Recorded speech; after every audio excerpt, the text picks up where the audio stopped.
नमस्ते साथियों, मैं सुनीता पाहूजा भारतीय उच्चायोग मॉरिशस में द्वितीय सचिव हिंदी एवं संस्कृति के पद पर कार्यरत हूँ और अक्षय धारा की इस कड़ी में आज हम प्रस्तुत हैं आपके समक्ष एक जाने माने चेहरे के साथ। बहुत ही प्रसिद्ध व्यक्ति हैं, लोकप्रिय हैं, जिन्हें सारा मॉरिशस अच्छे से पहचानता है, इनके चेहरे को, इनकी आवाज़ को। आप हैं श्री चंद्र प्रकाश विनय दसोई जी, आपका बहुत बहुत स्वागत है। नमस्कार सभी को। आप समाज सेवक के रूप में तो जाने ही जाते हैं, मैं समझती हूँ मॉरिशस और बाहर के देश भी आपको जानते हैं। एक नाटककार के रूप में आप नाटकों का लेखन करते हैं, निर्देशन करते हैं और आपको मौका मिल जाए तो अभिनय करने से भी नहीं चूकते हैं। हम आपका बहुत बहुत स्वागत करते हैं इस कार्यक्रम में। और जो आपकी पहचान है वो गोपियो मॉरिशस से है, आप गोपियो मॉरिशस के प्रधान हैं। तो हमें बताएं कि गोपियो मॉरिशस की स्थापना आपने कब की, कैसे की, किस तरह आपके विचार मन में यह विचार आया कि इस संस्था की स्थापना की जाए। आप उसके संस्थापक भी हैं और प्रधान भी हैं, तो थोड़ा सा हमारे दर्शकों को इस संस्था के बारे में बताएं और जिस तरह से आप इसके माध्यम से काम करते हैं उन कामों की जानकारी भी हमारे साथ साझा करें। वैसे गोपियों की स्थापना मॉरिशस में 80 के दशक में हुआ है और स्थापना संस्थापक मैं नहीं, मैं साथी हूँ। अच्छा। साथ में कई लोग थे और इसकी स्थापना स्वर्गीय हमारे बड़े भाई श्री धनदेव बहादुर के प्रधानत्व में हुई थी। वैसे आप मानेंगे कि उद्देश्य तो हमारा सभी भारतीय मूल के लोगों को एक साथ एक मंच देना था। जी जी। लेकिन ये बात अगर मैं कहूँ कि केवल 80 के दशक से लागू होती है तो अच्छी बात नहीं होगी, क्योंकि जिस दिन भारत से लोग छोड़कर भारत को मॉरिशस पधारे थे 2 नवंबर को, उस दिन से ही तो ये इच्छा अंदर होगी कि हम सब मिलें, बात करें। भारत से छोड़कर एक छोटे से देश में कई लोग जहाजी भाई थे जो दूसरे देश गए थे, यहाँ से रेनियन आइलैंड, फिजी आइलैंड, कई देशों में गए थे। कहीं ना कहीं तो जहाज में सब तो एक होंगे। बिल्कुल। तो ये एकता जो है अंदर तो होगी कि अरे कब मिले, ये लालसा होगी कि कब मिले।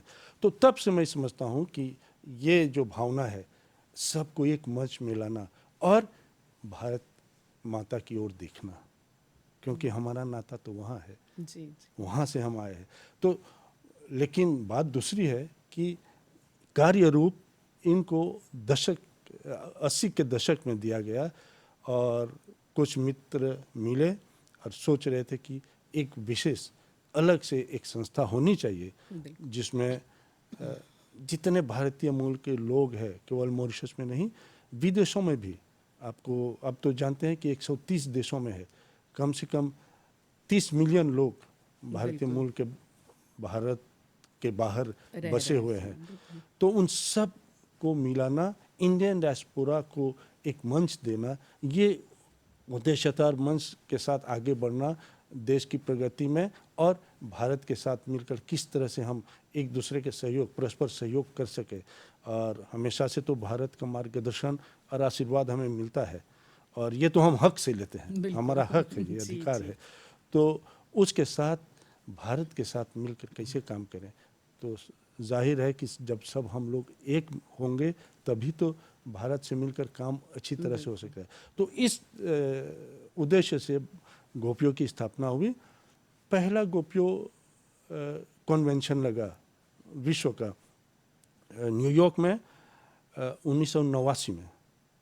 फिर उसके दो साल बाद पेरिस में हुआ, फिर 2 साल बाद मोन्ट्रियल में कनाडा में हुआ, फिर उसके बाद मॉरिशस में पहला गोपियों कन्वेंशन 1996 में हुआ था, जिसमें कम से कम 500 प्रतिनिधि विदेश से आए हुए थे और MGI के सभागृह में ये हुआ था। बहुत अच्छा कार्यक्रम हुआ था और उस कार्यक्रम से यहाँ के भी जो भारतीय मूल के लोग हैं उनमें एक प्रेरणा जागी, एक दिशा मिली किस और हमें जाना है और किस तरह से हमें काम करना है सब मिलकर। तब से गोपियों का कार्य शुरू हुआ। गोपियों का कार्य देखिए एक विशेष प्रकार का कार्य है। ये ना धार्मिक कार्य है, जी न किसी भाषा को लेकर है, न किसी। गोपियों का मतलब है सभी को साथ लेकर चलना। जी जी और यहाँ कई संस्था है जो बहुत अच्छा काम कर रहे हैं, पहले से है काम कर रहे हैं देश की प्रगति के लिए, भारतीय संस्कृति सभ्यता को आगे बढ़ाने के लिए। उन सब को साथ लेकर गोपियों के कार्य में कैसे सबको जोड़ना है, ये हमारा मकसद था। और शुरू में हमने ये किया, पूरे देश में आयोजन करना था, फिर देश के साथ कई देशों को भी मिलाना था, पास के देशों जैसे रेनियन आइलैंड है, हमारा नेटवर्क बहुत बड़ा था।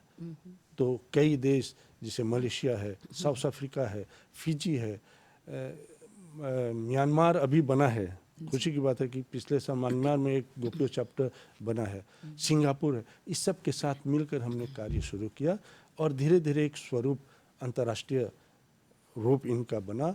और हमारा शुरू में एक उद्देश्य था मुख्य कि कम से कम भारत हमें वो मान्यता दे कि हम भारतीय मूल के लोग हैं। ऐसे तो व्यक्तिगत रूप में है, ये सभी जुड़े हैं, सभी जुड़े हैं, लेकिन सरकारी स्तर पर कहीं पर भी लिखा नहीं था कि हम पीपुल ऑफ इंडियन ओरिजिन है। जी जी, तो संस्था का नाम ही दर्शाता है। हम अपने दर्शकों को बताते चलें कि गोपियो मतलब Global Organisation of People of Indian Origin. तो इसका एक इंटरनेशनल संस्था भी है, अंतर्राष्ट्रीय, और अनेक देशों में भी इसके चैप्टर्स हैं। और आप जैसे जो महानुभाव हैं वो उनको देख रेख करते हैं उसकी, उन संस्थाओं की, और उसमें कार्य करते हैं। और उद्देश्य यही है कि पहले जो विभिन्न देशों में जो भारतीय जा बसे हैं, तो जिन्हें हम प्रवासी भारतीय कहते हैं, तो पहले वो आपस में जुड़ें, एक दूसरे से जुड़ें, और फिर वो भारत से भी जुड़े रहें, ताकि हम जड़ों से जो जुड़ाव है वो बनाए रहें। तभी हम अपनी भाषा को, अपनी संस्कृति को और अपने संस्कारों को अक्षुण्ण रख सकते हैं, उसकी रक्षा भी कर सकते हैं। तो बहुत अच्छे उद्देश्य से आप काम कर रहे हैं। और आपने गोपियों मॉरिशस के तहत, मैं समझती हूँ, आज़ादी का अमृत महोत्सव जो भारत के 75 वर्ष पूरे हुए, और जिसका जो समारोह है वो चलेगा अभी अगस्त 2023 तक, शुरू हुआ था 12 मार्च 2021 से, तो उसके तहत भी आपकी संस्था ने कई कार्य किए। थोड़ा सा साझा करें उन कार्यक्रमों के बारे में। आज़ादी का अमृत महोत्सव के संदर्भ में गोपियों मॉरिशस ने 75 प्रोग्राम तैयार किए हैं जी।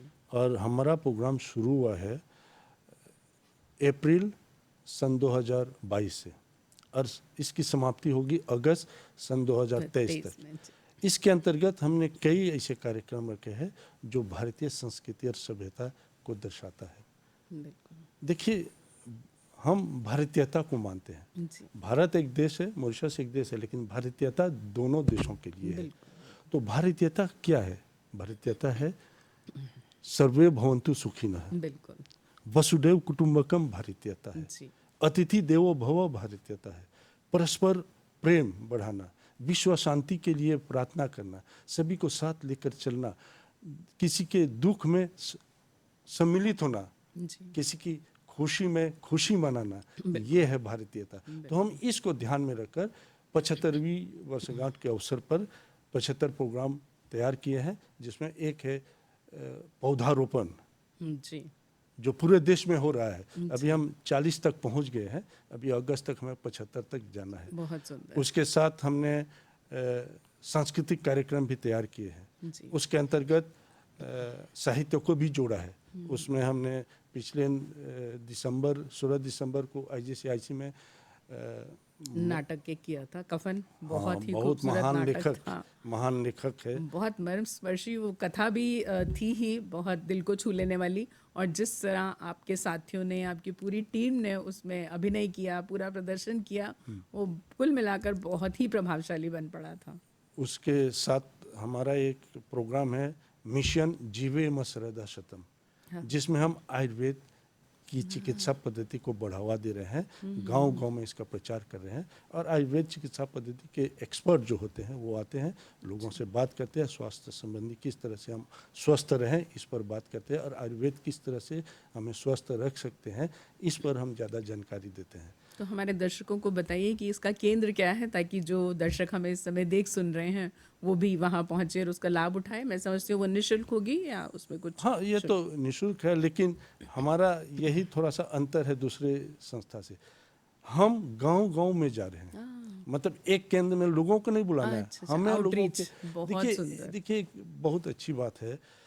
मैं हमेशा सोचता हूँ कि अगर मैं प्रधान हूँ Global Organisation of People of Indian Origin का, जी, तो क्या जो गांव में बसे समुद्र किनारे मच्छी पकड़ने वाला मछुआ है, मैं उसका प्रधान नहीं हूँ? जी, जो खेतों में गांव में गन्ने काट रहे हैं, क्या मैं उसका प्रधान नहीं हूँ? तो हर तरह के लोगों का प्रधान जब हूँ, उनके नाम से मैं बात कर रहा हूँ, जी। तो जो भी चीज़ें हैं उन तक मुझे ले जाना चाहिए, ये मेरा परम कर्तव्य है। बहुत सुंदर विचार तो है और बहुत ही आप इसको, मैं देख रही हूँ कि मूर्त रूप जिस तरह दे रहे हैं और जो आपकी इसके पीछे मंत्र है, जो उद्देश्य है, बहुत ही मैं समझती हूँ आप साधुवाद के पात्र हैं उसके लिए। इसीलिए जितने हमारे कार्यक्रम हैं वो एक जगह केंद्रित नहीं है, पूरे देश में इसको फैलाना है। और जब तक देखिए, जब तक हम ये सब नहीं करेंगे, लोग हमसे जुड़ेंगे क्यों? बिल्कुल, बिल्कुल। व्हाट्सएप से लोग नहीं जुड़ेंगे, जी, टेलीफोन से नहीं होता है, जी, तो जी। जाकर देखेंगे, उनसे मिलेंगे। अब देखिए, अगर भारत सरकार से हमें कुछ सुविधाएं मिल रही है गोपियों के नाम से, तो क्या इस पर उन लोगों का अधिकार नहीं है? बिल्कुल, तो बिल्कुल। उन लोगों तक अधिकार पहुंचाना कैसे बात। ये हमारा कर्तव्य है। तो हमें गांव-गांव तक, इसलिए हम गांव-गांव जाते हैं। मुझे आपको धन्यवाद देना है कि आप हमारे 2 पौधारोपण कार्यक्रम में जी, आए थे, एक जी, मेरा रेजुई में, सौभाग्य है। एक लेरेजुई में और एक जी, लिस्कालिया में आपके जी, कर कमलों द्वारा पौधारोपण हुआ था। जी, तो इसे जी। पूरे देश में चल रहा है। उसके साथ हमने शिक्षात्मक कार्यक्रम भी रखे हैं। जी। एक अभी निबंध प्रतियोगिता हमने की थी हिंदी और इंग्लिश में, बहुत अच्छा रिस्पांस आया है उसका भी कार्यक्रम में। हमारा गोपियों का इंटरनेशनल स्टीयरिंग कमेटी का मैंने मॉरिशस में रखा था, लेकिन दोस्तों ने कहा कि देखो हम सब इंदौर में मिल रहे हैं तो हम इंदौर में ही करें। इसी संदर्भ में तो हमारा इंदौर में वो कमेटी भी लगी है। प्रवासी अभी भारतीय दिवस हाँ के अवसर सम्मेलन के पर दौरान जब हमारा एक दिन डायलॉग इज इंडिया होता है, तो जी, उसके बाद जी। हमारी मीटिंग लगी थी। तो उसका भी कार्यक्रम हमारा चल रहा है। इंटरनेशनल लेवल पर अभी एक अंतर्राष्ट्रीय कल्चरल प्रोग्राम करना चाहते हैं। अभी मेरी बात चल रही है सभी देशों से, तो वो भी आज़ादी का अमृत महोत्सव के संदर्भ में हो रहा है। और ये कार्यक्रम हम साथ में गोपियों का 25 साल हो रहा है। अरे वाह, फिर तो इसके तो लिए हम भी एक साल बधाई। उसमें भी बहती गंगा में हम भी हाथ धो रहे हैं। नहीं, नहीं, तो 75वीं वर्षगांठ बिल्कुल। भारत की स्वतंत्रता के साथ साथ हम गोपियों के सिल्वर 25 वर्ष, जुबली भी मना रहे हैं बहुत बहुत और बधाई आपको इस बात की। 55वीं वर्षगांठ मॉरिशस के मॉरिशस के आज़ादी की वो भी मना रहे हैं। जी, जी। इस सब के संदर्भ में एक नाटक भी हम प्रस्तुत करने जा रहे हैं। कफन के बाद वो मई में होगा, इतिहास साक्षी है। ये सब इसी संदर्भ में 75 प्रोग्राम कर रहे हैं। जितना हमसे हो रहा है हम लोगों तक प्रोग्राम को ले जा रहे हैं। उद्देश्य क्या है? आज़ादी का अमृत महोत्सव केवल एक आज़ादी का महोत्सव नहीं है। भारत की परंपरा, भारत की सभ्यता, संस्कृति, हमारे जो संस्कार है वो तो आदिकाल से है, और जो दुनिया को दिशा बताते हैं हमारे संस्कार, तो उसको कुछ अराजक तत्व भी में आ गया था। क्योंकि आदिकाल से है तो हम 75 साल क्यों मना रहे जी। हैं? तो उसका कारण ये है कि कुछ अराजक तत्व बीच में आ गए थे जो इसको नष्ट करना चाहते थे। मुझे हमेशा जब ये नष्ट वाली बात सुनते तो भक्त प्रहलाद की कहानी होलिका दहन याद आ जाता है जी। कि सच्चाई को नष्ट करने के लिए सब कुछ किया गया, लेकिन वो हुआ नहीं। सच्चाई की जीत हुई, सत्य की जीत हुई, विश्व शांति की जीत हुई और भारत आज़ाद हुआ। तो पुनः ये जो हमारी संस्कृति, सभ्यता, संस्कार है, पुनः इसको और आगे बढ़ाने के लिए मैं समझता हूँ ये आज़ादी का अमृत महोत्सव 75 तो ये अवधि हमारे पास बहुत सुंदर अवधि होगी जो अब अगस्त 2023 तक की है। हाँ। और मॉरिशस भी यह पूरा वर्ष बड़े पैमाने पर यह समारोह मनाने वाला है 55वीं स्वतंत्रता दिवस के अवसर पर।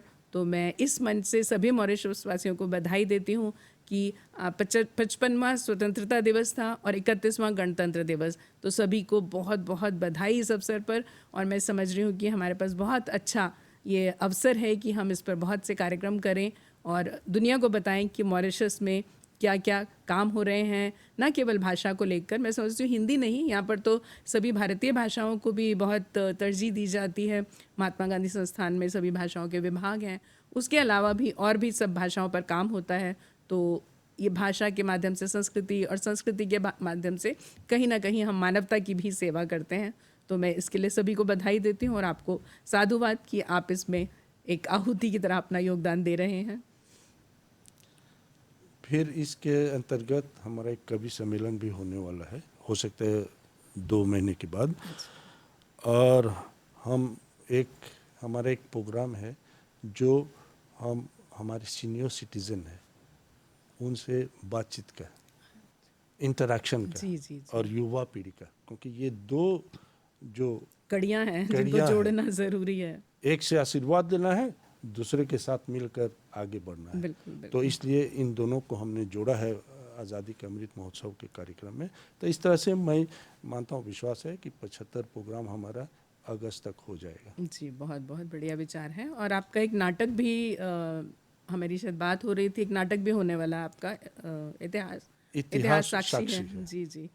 वो उसमें इतिहास साक्षी है। मेरे लिए, मैंने जितने नाटक लिखे हैं सबसे प्रिय है। वैसे तो सब नाटक प्रिय है जो जी, मैंने जी। लिखा है, जो किया है, लेकिन उसमें क्या है कि उसकी कहानी भारतीय के आगमन के पहले दिन से, जिस दिन उन लोगों ने पैर रखे इस ज़मीन पर, 12 मार्च 1968, जिस दिन नया झंडा, हमारा चौरंगा झंडा पड़ा, इसकी कहानी है, संघर्ष की कहानी है।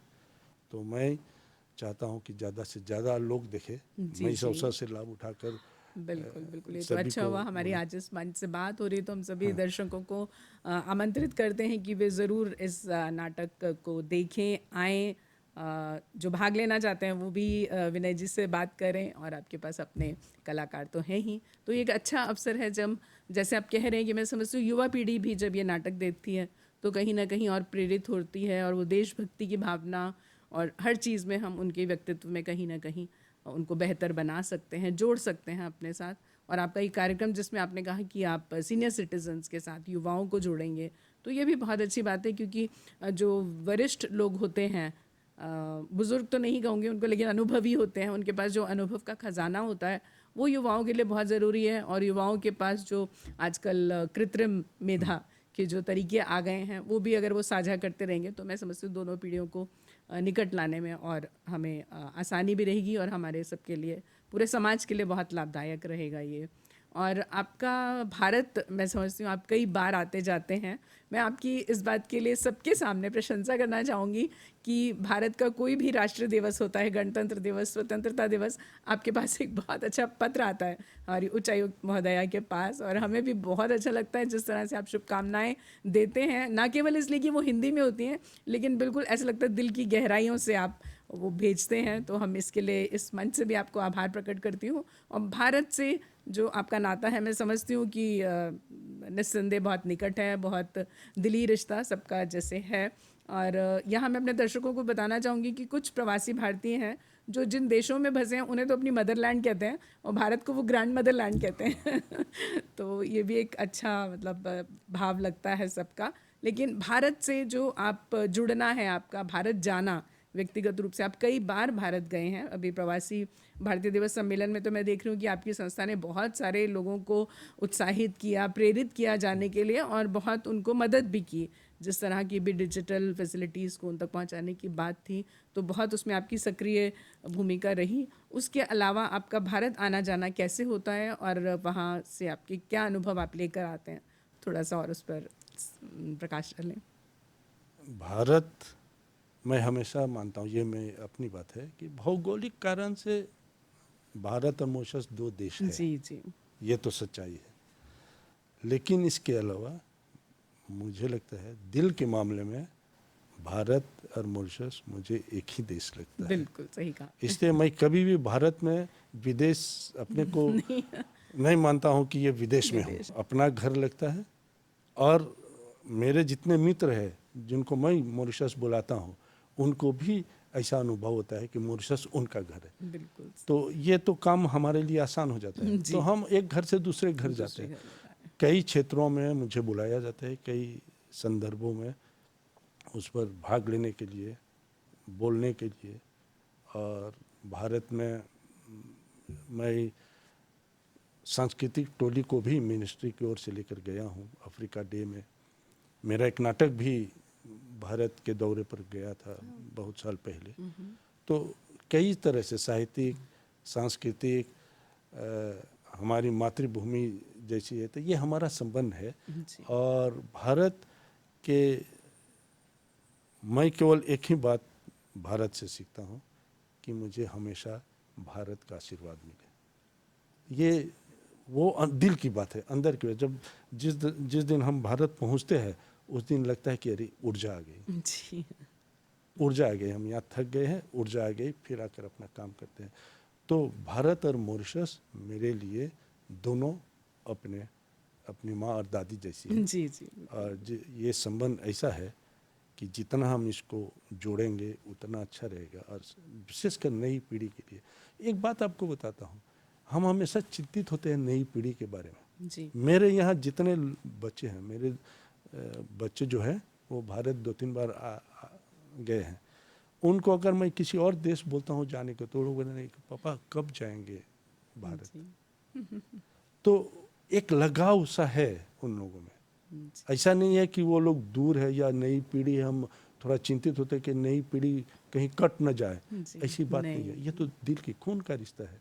तो जी। खून में तो है, तो हमें केवल उसको थोड़ा सा पॉलिश करना है, दिशा देनी है। थोड़ा एक दिशा देनी है बिल्कुल। और साथ में लेकर चलना है। तो जितने लोग वहाँ जाएंगे उतना संबंध और प्रगाढ़ होगा, एक परिवार से दूसरे परिवार बिल्कुल। के साथ।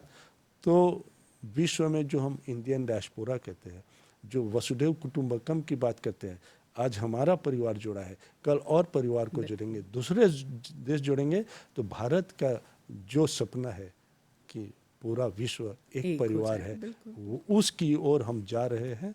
और मुझे विश्वास है कि एक दिन हम उसमें सफल होंगे। बिल्कुल। और मैं समझती हूँ इसमें जो मॉरिशस के अभिभावक हैं, माता पिता हैं, बच्चों के नानी दादी हैं, दादा नाना हैं, उनका भी, और बहुत सी सामाजिक सांस्कृतिक संस्थाएं यहाँ हैं, बहुत से ऐसे संगठन हैं जो इस दिशा में काम करते हैं कि संस्कृति को वो चाहते हैं कि अगली पीढ़ी तक पहुँचाया जाए। और उस तरह से मैं सोच रही हूँ, मैं देखती हूँ कई कार्यक्रमों में कि बहुत से युवा जुड़ते हैं और दिल से जुड़ते हैं। चाहे हम शिवरात्रि की बात करें या आपकी संस्था का एक मैंने कार्यक्रम गणेश पूजा पर भी, गणेश चतुर्थी पर भी मैं आई थी, तो कितने लोग उसमें जुड़े थे। वो देखकर इतना खूबसूरत दृश्य था ना वो, कि बिल्कुल लाइन में बैठकर सब आरती कर रहे हैं। और उसमें ये नहीं कि सिर्फ बुजुर्ग हैं या बड़े लोग हैं या अधेड़ उम्र के हैं, सभी थे, छोटे छोटे बच्चे, किशोर अवस्था के बच्चे, सब लोग जुड़े हुए थे। तो ये बहुत अच्छा लगता है। और जैसा कि आपने भारत के बारे में कहा, मैं भी बहुत गर्व के साथ ये कह सकती हूँ कि मॉरिशस में भी मुझे वो होम अवे फ्रॉम होम वाली फीलिंग होती है कि मुझे लगभग 2 वर्ष हो गए, 2 वर्ष से ज़्यादा हो गए मुझे मॉरिशस में,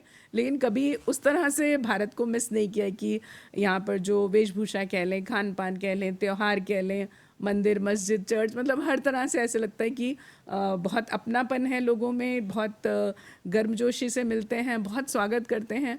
और जिनसे भी मेरे रिश्ते यहाँ बने हैं वो सब दिल के रिश्ते बने हैं, बहुत ही खूबसूरती से मतलब लोग रिश्ते बनाते भी हैं और निभाते भी हैं। तो मैं इसके लिए भी मॉरिशस को का आभार प्रकट करूँगी कि मेरे 2 वर्ष बहुत अच्छे से बीते हैं।